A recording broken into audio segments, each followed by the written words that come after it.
예수님과 제자들이 예루살렘에 가까이 오시다가 올리브 산 기슭에 있는 벳바게라는 곳에 이르렀습니다.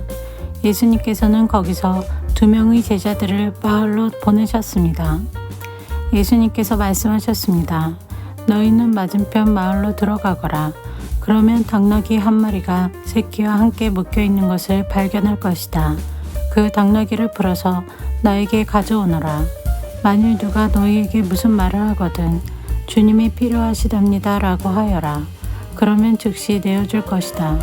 이것은 예언자가 말한 것을 이루려고 하신 것이었습니다. 시온의 딸에게 말하여라. 보아라, 내 왕이 내게로 오신다. 그는 겸손하여 당나귀를 탔는데 어린 당나귀 곧 나귀 새끼를 타고 오신다.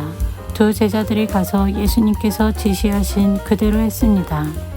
그들은 당나귀와 그 새끼를 데리고 와서 그 등에 자기들의 옷을 깔았습니다. 예수님께서는 그 위에 앉으셨습니다. 수많은 사람들이 자기 옷을 벗어 길에 깔았고 나뭇가지를 잘라 똑같이 했습니다. 예수님의 앞뒤에서 따라가던 사람들이 소리쳤습니다. 다윗의 아들에게 호산나, 주님의 이름으로 오시는 분이 복되도다. 높은 곳에서 호산나. 예수님께서 예루살렘으로 들어가셨을 때 온 도시는 흥분으로 가득 찼습니다. 사람들이 울었습니다. 이 사람이 누구냐? 사람들이 대답했습니다. 이 사람은 갈릴리 나사렛 출신의 예수라는 예언자입니다. 예수님께서 성전에 들어가셨습니다. 예수님께서는 성전에서 사고 파는 사람들을 모두 내쫓으시며 돈 바꿔주는 사람들의 책상과 비둘기 파는 사람들의 의자를 둘러 엎으셨습니다. 그리고 사람들에게 말씀하셨습니다. 내 집은 기도하는 집이라 불릴 것이다 라고 성경에 기록되어 있는데 너희는 오히려 강도들의 소굴로 바꾸어 버렸다. 성전에서 보지 못하는 사람들과 다리를 저는 사람들이 예수님께 오자 예수님께서는 그들을 고쳐주셨습니다. 대제사장들과 율법학자들이 예수님께서 하신 여러 가지 놀라운 일들과 다윗의 자손에게 호산나라고 외치는 아이들을 보았습니다. 그들은 매우 화가 났습니다. 그래서 예수님께 말했습니다. 이 어린이들이 말하는 것이 들립니까? 예수님께서 대답하셨습니다. 그렇다. 너희는 성경에서 읽지 못하였느냐? 어린이와 젖먹이들의 입으로 찬양을 준비하셨다. 예수님께서 그곳을 떠나 베단이라는 마을로 가셔서 거기서 밤을 보내셨습니다. 아침이 되어 예수님께서 예루살렘으로 돌아오실 때 몹시 시장하셨습니다. 마침 길 옆에 있는 무화과 나무 한 그루를 보시고 나무 곁으로 다가가셨습니다. 그러나 그 나무에는 잎사귀만 있을 뿐 열매는 보이지 않았습니다. 예수님께서 그 나무를 향해 말씀하셨습니다. 다시는 내가 열매를 맺지 못할 것이다. 그러자 즉시 나무가 말라버렸습니다. 이것을 본 제자들이 놀라서 물었습니다. 어떻게 무화과 나무가 그렇게 빨리 말라버렸습니까?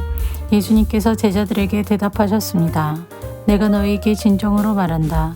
너희가 만일 의심하지 않고 믿기만 한다면 내가 이 나무에게 한 것을 너희도 할 수 있다. 그뿐 아니라 이 산더러 산하 들려서 바다에 떨어져라 하고 말하면 이것 역시 그대로 될 것이다. 너희가 믿고 기도로 구하는 것은 모두 받을 것이다. 예수님께서 성전에 오셔서 가르치실 때 대제사장과 백성의 장로들이 와서 물었습니다. 당신은 무슨 권한으로 이런 일을 하는 것이오? 누가 당신에게 이런 권한을 주었소? 예수님께서 이들에게 대답하셨습니다. 나도 너희들에게 한 가지를 묻겠다. 만일 나에게 대답하면 내가 무슨 권한으로 이런 일을 하는지 말해주겠다. 요한의 세례가 하늘로부터 온 것이냐 아니면 사람에게서 온 것이냐? 제사장들과 장로들이 서로 의논을 하였습니다. 만일 우리가 하늘로부터 왔다고 하면 그러면 어째서 너희는 요한을 믿지 않았느냐 라고 말할 것이고 그렇다고 사람에게서 왔다고 하자니 백성들이 두렵구나. 왜냐하면 모든 백성들이 그를 예언자라고 믿고 있기 때문이다. 그래서 그들은 예수님께 대답했습니다. 우리는 알지 못하오. 그러자 예수님께서 말씀하셨습니다. 그러면 나도 너희에게 내가 어떤 권한으로 이런 일들을 하는지 말하지 않겠다. 너희는 어떻게 생각하느냐? 어떤 사람에게 2 아들이 있었다. 그가 첫째 아들에게 가서 말했다. 아들아, 오늘은 포도밭에 가서 일해라. 그 아들은 싫습니다 라고 대답했다. 그러나 나중에 마음을 바꾸고 포도밭으로 갔다. 이번에는 둘째 아들에게 가서 아까와 똑같이 말했다. 둘째 아들은 대답했다. 예, 그렇게 하겠습니다.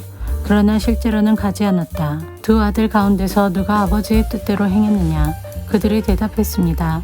첫째 아들입니다. 예수님께서 그들에게 말씀하셨습니다. 내가 너희에게 진정으로 말한다. 세리와 창녀들이 너희보다 먼저 하나님의 나라에 들어갈 것이다. 요한이 올바른 길로 너희에게 왔으나 너희는 그를 믿지 않았다. 그러나 세리와 창녀들은 그를 믿었다. 너희는 이것을 보고도 여전히 회개하지 않고 그를 믿지 않았다. 다른 비유도 잘 들어보아라. 어떤 밭 주인이 있었다. 그가 포도밭을 일구고 담장을 두르고 포도즙을 짤 구덩이를 파고 망대를 세웠다. 그리고 포도밭을 농부들에게 빌려주고 여행을 떠났다. 추수할 때가 다가오자 주인은 농부들에게 종을 보내어 자기 몫의 수확을 받아오게 했다. 그러나 농부들은 그 종들을 잡아서 하나는 때리고 하나는 죽이고 또 하나는 돌로 쳐 죽였다. 그 주인은 처음보다 더 많은 종들을 그들에게 보냈다. 그러나 농부들은 그 종들에게 똑같은 짓을 했다. 결국 주인은 자기 아들을 농부들에게 보냈다. 그는 농부들이 내 아들은 존중할 것이다 라고 생각했다. 그러나 농부들은 아들을 보며 서로 말했다. 이 아들은 상속자니 이 사람을 죽이고 유산을 가로채자. 농부들은 그 아들을 잡아 포도밭 밖으로 끌고 가서 죽였다. 그렇다면 포도밭 주인이 왔을 때 이 농부들을 어떻게 하겠느냐? 그들이 예수님께 대답했습니다. 그 못된 농부들을 죽일 것입니다. 그리고 그 포도밭은 제때에 수확한 것을 바칠 수 있는 다른 농부들에게 빌려줄 것입니다. 예수님께서 그들에게 말씀하셨습니다. 성경에서 이 말씀을 읽지 못하였느냐? 건축자가 버린 돌이 모퉁이의 머릿돌이 되었다. 이것은 주님께서 하신 일이니 우리 눈에 놀라운 일이다. 그러므로 내가 너희에게 말한다. 하나님께서는 하나님의 나라를 너희에게서 빼앗아 열매를 맺는 민족에게 주실 것이다. 이 돌 위에 떨어진 사람은 깨어질 것이며 또한 이 돌이 사람 위에 떨어지면 그는 산산조각이 날 것이다. 대제사장들과 바리새파 사람들은 예수님의 이 비유를 듣고 자신들을 두고 하시는 말씀이란 것을 알았습니다. 그들은 예수님을 체포하고 싶었지만 사람들이 두려웠습니다. 왜냐하면 사람들은 예수님을 예언자로 생각하고 있었기 때문입니다.